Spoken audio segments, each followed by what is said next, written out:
Oke bro, kita lanjut lagi Sutra-Sutra Dhammapada. Sutra berikutnya, sang master tidak berlama-lama dengan mereka yang memiliki rumah. Ia tidak berlama-lama dengan kategori pertama, orang-orang yang terobsesi dengan uang, kekuasaan, dan gengsi. Ia tidak membuang-buang waktunya dengan orang-orang ini, ia tidak berlama-lama dengan orang-orang gila ini. Dan Buddha berkata, atau dengan mereka yang tersesat. Ia tidak tinggal dengan mereka yang terus berkeliaran di seluruh negeri dalam kelompok, karena itu adalah jenis keamanan yang lain, jenis yang lebih halus, tetapi pikirannya sama. Seseorang ingin menjadi bagian dari suatu kelompok, seseorang tidak bisa sendirian. Buddha berkata, tanpa menginginkan apapun, ia terus berjalan sendirian. Master sejati tidak memiliki keinginan, bahkan keinginan untuk hidup. Karenanya ia tidak takut mati. Ia tidak memiliki keinginan di dunia ini atau di dunia lain.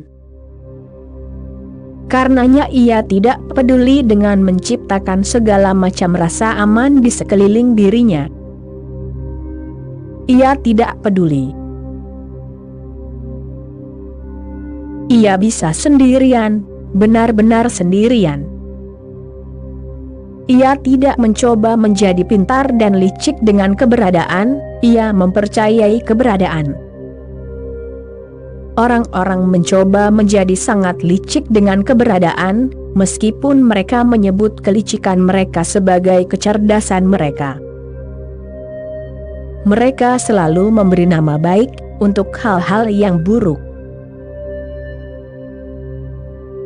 Lihat saja hidupmu, betapa liciknya dirimu selama ini, bahkan dengan keberadaan.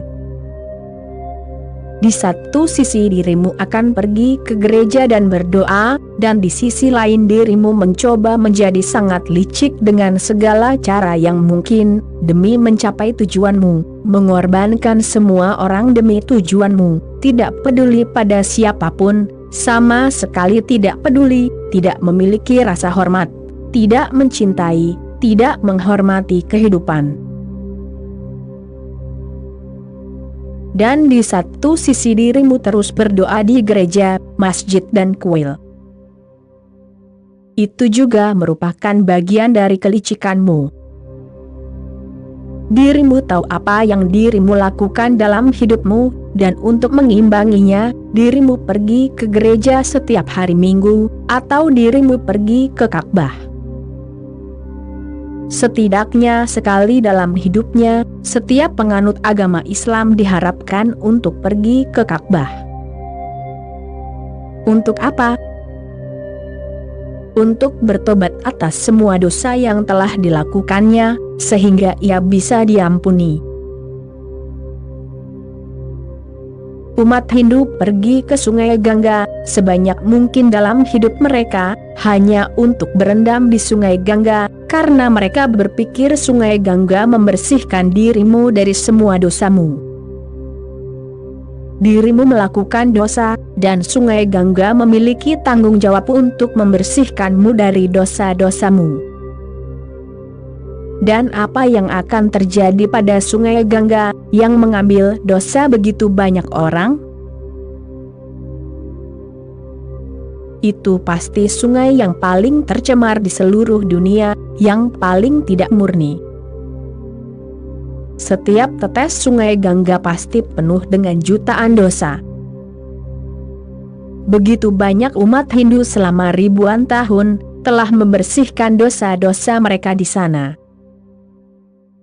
Hindari Sungai Gangga.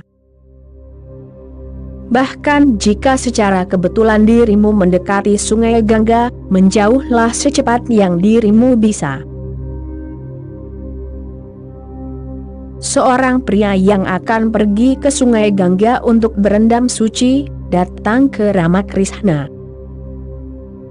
Ia bertanya kepada Ramakrishna, "Berkatilah aku, Paramahansadeva, aku akan pergi menyelam. Apakah menurutmu semua dosaku akan terhapus?" Ramakrishna adalah orang yang sangat sopan. Ia berkata, "Tentu saja, ketika kamu berenang di Sungai Gangga, semua dosa akan hilang darimu, kamu akan terbebas." Orang itu berkata, "Ketika kamu mengatakannya, aku mempercayainya. Jadi, itu layak untuk dilakukan." Ramakrishna berkata, "Itu layak untuk dilakukan, tetapi ingat satu hal, ketika kamu menyelam di Sungai Gangga, jangan keluar." Orang itu berkata, "Apa yang kamu katakan? Apakah kamu sudah gila? Aku harus keluar, aku tidak akan bisa bertahan hidup di dalam air lebih dari beberapa detik." Ramakrishna berkata, "Kalau begitu, itu sia-sia, karena setiap kali kamu keluar. Apakah kamu melihat pohon-pohon besar yang berdiri di tepi Sungai Gangga?" Orang itu berkata, "Ya, aku pernah melihatnya." "Apakah kamu tahu tujuan dan fungsinya?" Orang itu berkata, "Itu tidak aku ketahui. Itu tidak disebutkan dalam kitab suci manapun." Ramakrishna berkata, "Aku akan memberitahumu rahasianya. Ketika kamu menyelam, dosa-dosamu harus meninggalkan karena kemurnian Sungai Gangga, tetapi dosa-dosa itu tetap berada di pohon-pohon menunggumu. Ketika kamu kembali, dosa-dosa itu akan kembali menimpamu. Dan bahayanya adalah, beberapa dosa lain mungkin juga menimpamu, yang sebenarnya bukan dosamu. Jadi, waspadalah, jika kamu menyelam, jangan keluar." Orang-orang telah menemukan cara-cara licik untuk melanjutkan hidup mereka sebagaimana adanya. Semua yang disebut agamamu adalah cara-cara licikmu untuk menghindari Tuhan, bukan untuk menemukan Tuhan. Seorang pegawai muda di kantor telegraf menikah dan, setelah beberapa tahun, akan menjadi ayah. Dia yakin bahwa anak itu akan laki-laki. Akan tetapi, dia ingin merahasiakan semuanya dari rekan-rekannya, sehingga dia bisa mengejutkan mereka dengan berita bahwa dia adalah ayah dari seorang anak laki-laki.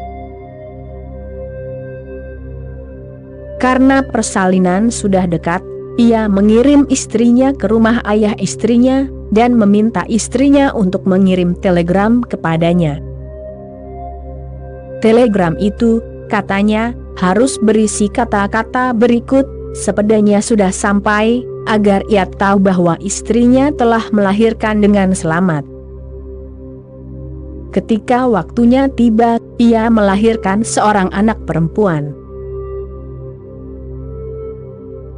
Karena telegram, "Sepedanya sudah sampai," hanya akan diberikan setelah melahirkan seorang anak laki-laki, istrinya bingung harus berbuat apa.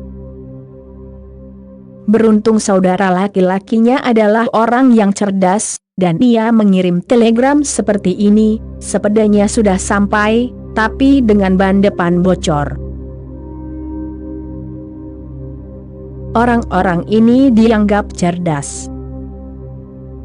Semua orang yang licik dianggap sebagai orang yang cerdas, dan dirimu harus memperhatikan kelicikanmu sendiri. Menjadi licik bukanlah menjadi cerdas. Menjadi intelektual bahkan bukanlah menjadi cerdas. Kecerdasan memiliki cita rasa yang sama sekali berbeda dari intelektualitas. Kecerdasan adalah wangi meditasi, hanya seorang master yang cerdas. Oke bro, sekian dulu episode kali ini, kita sambung lagi nanti. Terima kasih bro.